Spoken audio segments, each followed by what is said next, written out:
Today's the day, you guys. Today is the day. I can't believe it. Today's the day that I'm getting the vaccine. Hopefully. Let's get into this. Hey everybody, my name's Alyssa. This is week 4 of the COVID-19 ICU vlogs in Arizona. And today I'm hopefully getting my vaccine. I'm so excited. I'm gonna kiss you wherever you are, and I'm gonna miss you. I will never lie. Call me whenever you need. Okay, so I'm gonna talk about the vaccine real quick and just about my week 4 experience and answer some questions. Right now it's 7:22. I'm supposed to be getting my vaccine at 8:30. The place is like 30 minutes away from me, so I have some time. I'm just like so excited. You guys would think that I've been like working out or something, or I don't know. I'm just exasperated because I'm just so excited, like hoping that I can get this vaccine and like I can kind of live a normal life. I know that some people are really scared of the vaccine, but me personally, I'm just so excited to be able to hopefully take care of my patients with less fear of getting sick. And when I go home, I can actually like spend time with my family, not have to quarantine for so long, hopefully, you know, not have people scared to be around me, not have Uber drivers when they see that they're picking me up from the hospital cancel my Ubers, not have, you know, like dentists cancel my dental cleanings because they find out that I'm a nurse. It's like we're considered heroes, but we're also kind of scorned from society because we're contaminated. I'm just really excited.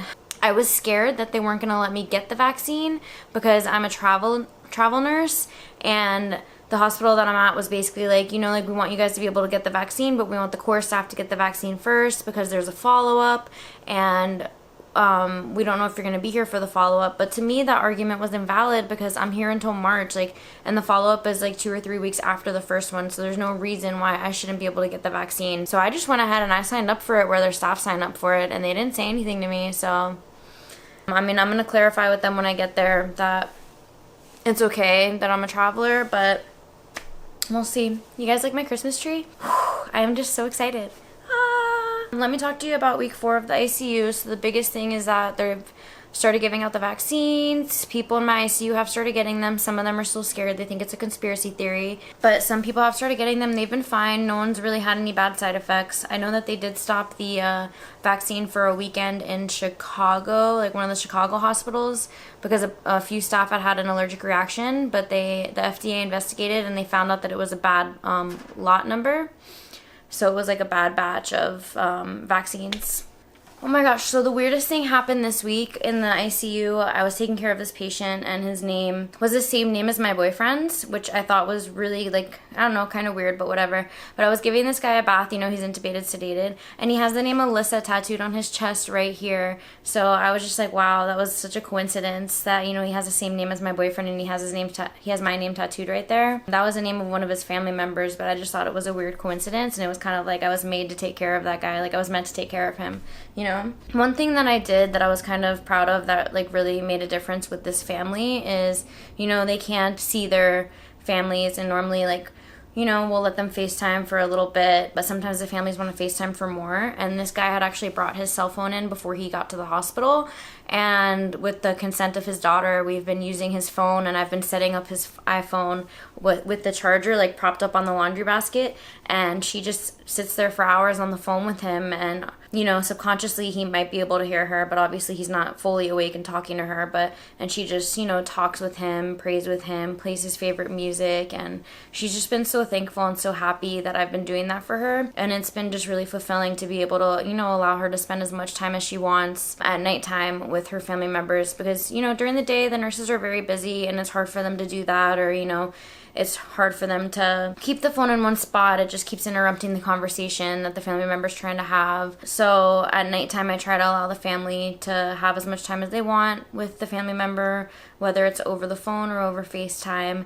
And that kind of takes the burden off of day shift, and it also, you know, feels better for the family. And also the patient gets to hopefully hear their family members, hear their favorite songs, etc. Some of the family members, what I've been doing, if they don't have FaceTime or if it's too hard for them to see the patient, I've been having them call on the mobile phone, and then I take the phone into the room and I put it up to the patient's ear, and you know, they'll pray with the family member. This one family was saying the Hail Mary just over and over and over to the patient, and you know, I was kind of in there praying with them too. They didn't know it, but I was doing my medications, and yeah. Let's see, one of the doctors, like some of the doctors were just talking about like what they think the death rate is of COVID right now in the ICU, and the doctor was saying that he thinks there's like a 75% death rate right now, like in our ICU. Like a lot of people are just like not making it out, you know? So it's really hard, but hopefully with us getting this vaccine, we'll be able to take care more of the patients, and we'll be able to not get sick ourselves and hopefully stop the spread a little bit. My hope is that they start giving the vaccine out to the community, like when all the healthcare workers and everybody who's at risk gets it, so that whoever does want it can help to stop the spread as well. I wanted to answer a few questions on my last video. I haven't edited my 3rd week video yet. I recorded it, but I've just been so behind. So let's see. Okay, so a smile upon your face said, "Hi Alyssa, do you know if you will be getting the vaccine soon? Have you had COVID or think you may have had it?" I have not had COVID. I've been tested for the antibodies many times, and I've also been nasally swabbed, rapid tested, everything, even though I don't really trust the rapid test. Maybe they have new rapid tests that are better, but in New York, the rapid tests were always wrong. Like if we did a rapid test and then we did a long-acting nasal swab, the nasal swab would always come back positive, but the rapid test came back negative. All my tests have been negative, all my antibody tests have been negative, and I don't ever think that I was like sick with COVID, knock on wood, thankfully. But I've been, you know, pretty anal about the precautions that I take. Some nurses, you know, bless their souls, you know, but they will just go into the room sometimes with no N95 or just a simple face mask on if the patient's coding. And yes, I do want to get to that patient. Their life is not any less important than mine, but I do need to be able to take care of my patients. So I do make sure that I have my mask and everything on before I go into the room. And some nurses get sick by, you know, just going in there, and, you know, sometimes they get sick even when they take all their precautions. I've been super anal about it, so I think that's why I haven't gotten sick, hopefully. Joanna EG said, "Is the hospital providing psych services to staff?"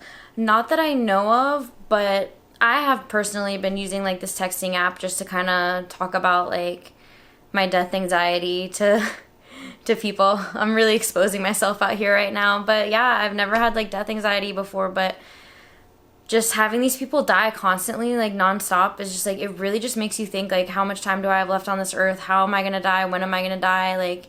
Like when I die, is it just black? I mean, like, you know, like you can believe in God and everything, and you can still have like just like crazy like death anxiety. I've never had it before, and I don't have like this anxiety when I'm home like with my family, but when I'm just like alone in my hotel room with nothing to do, like my mind gets the best of me sometimes. So it would be good if the hospital provided psych services to staff, but I've been doing my own thing on the side with like this little texting app, and I'm okay, guys. I'm okay.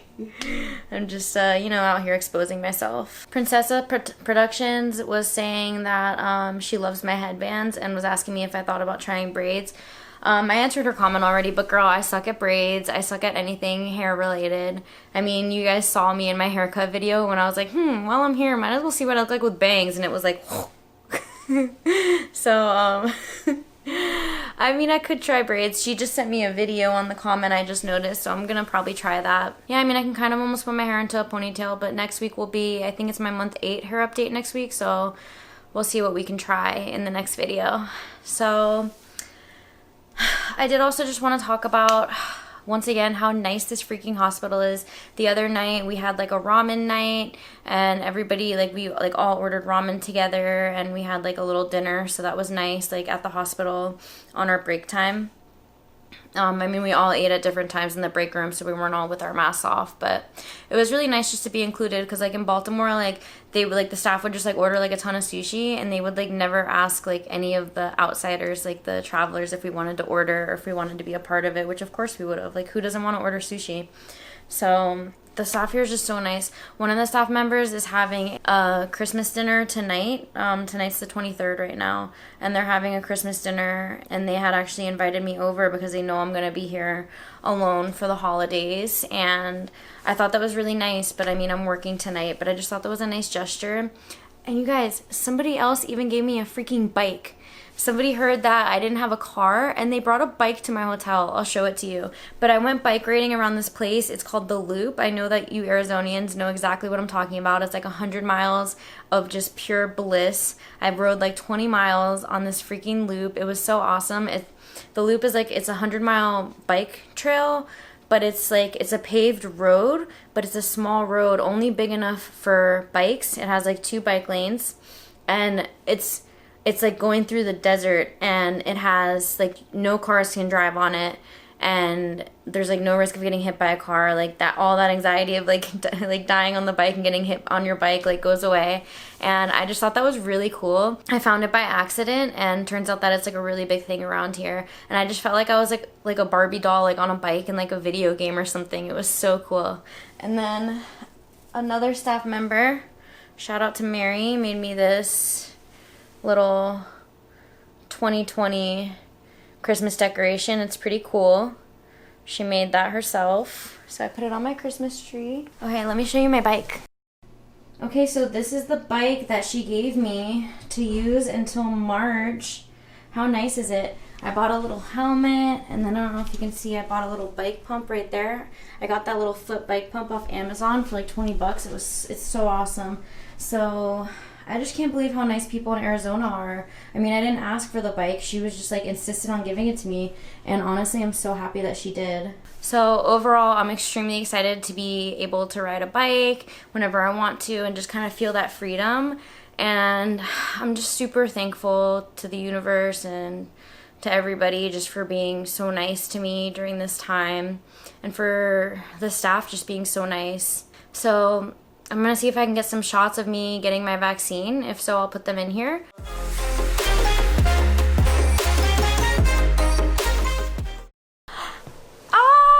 Oh my gosh, you guys. Okay, it's now 9:30 a.m. I just got back from getting my vaccine. I am so stoked. So freaking stoked. Let me show you. I got it on my shoulder. I wasn't able to take a video. The place that I'm working at, like it specifically said like everywhere, like no videos, no flash photography, etc. So I wanted to respect that and respect the people around me, even though I really wanted a video. But let me tell you guys about my vaccine experience though. They didn't tell me when I made the appointment that it was drive-through.